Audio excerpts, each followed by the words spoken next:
자, 안녕하세요. 오늘은 감정 라이프 곡선부터 한 두 가지 더 같이 공부해 보는 시간을 갖도록 하겠습니다. 목표는 감정 곡선을 우리가 그려보고 감정을 우리가 수용하고 미래에 대한 감정에 대해서 미리 알아보는 것입니다. 백이라는 학자가 인지삼재에 대해서 이야기를 했죠. 나에 대해서 우리가 미래에 대해서 또 세상에 대해서 떻게 생각하는지에 따라서 우리가 바라보는 관점이 좀 다르다라고 이야기를 했습니다. 그래서 이 인지삼재에 대해서 어떻게 생각하고 있는지 이런 것들도 좀 알아볼 수 있는 것들이 있을 것 같습니다. 여기 A시본이 있는데 윤영기의 교통사고를 당해서 초등학교는 즐거운 학교 생활을 하고 중학교 때는 진로를 고민하고 요렇게 20대, 30대, 20대 후반까지 이렇게 적어 보았습니다.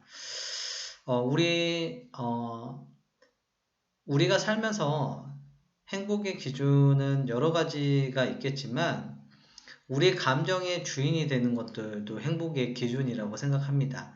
다른 사람들의 눈치를 너무 많이 보고 주변의 눈치를 너무 많이 보고 그래서 항상 우리가 자불안석인 사람들도 있고 나의 감정이 무엇인지 모른 채 부모님들이 하라고 하는 대로 그냥 그대로 따라가는 사람들도 있고 그래서 우리가 자신의 정체성을 갖고 자기가 I 포지션에 대한 그라운딩 작업을 명확하게 한 이후 자신의 직업에 대해서 가치에 대해서 자신의 삶에 대해서 행복감을 느끼는 것들이 우리의 삶의 한 부분이지 않나 목표이기도 하지 않나 라는 말씀을 좀 드려봅니다.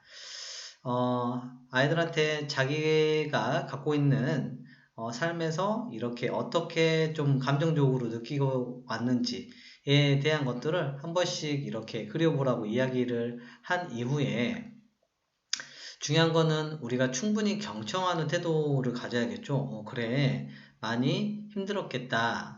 그래, 그런 일이 있었구나. 라고 하는 멘트들을 우리가 같이, 그 발표자라든지 이야기를 하는 사람들에게 전달해 줌으로써 오로지 존중받고 있다는 그런 경험들을 한번 해보면 좋을 것 같습니다.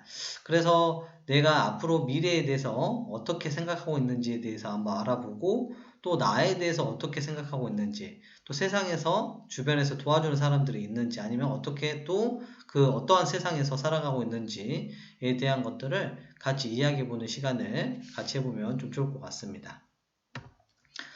이어서 감정 모자이크 완성하기인데요. 모자이크 활동을 통해 협동력을 좀 증가시키는 데 목적이 있습니다.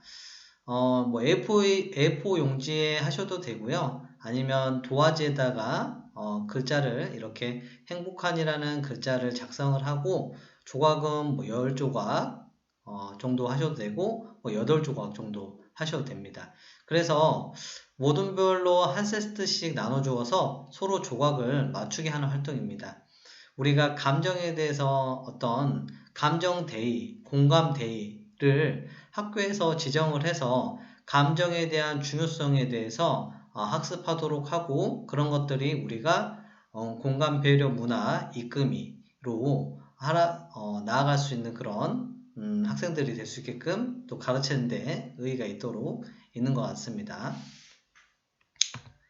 자, 다음은 우리가 누구든지 같이 개발해서 활동할 수 있는 건데 감정선 읽기 우리가 게임입니다.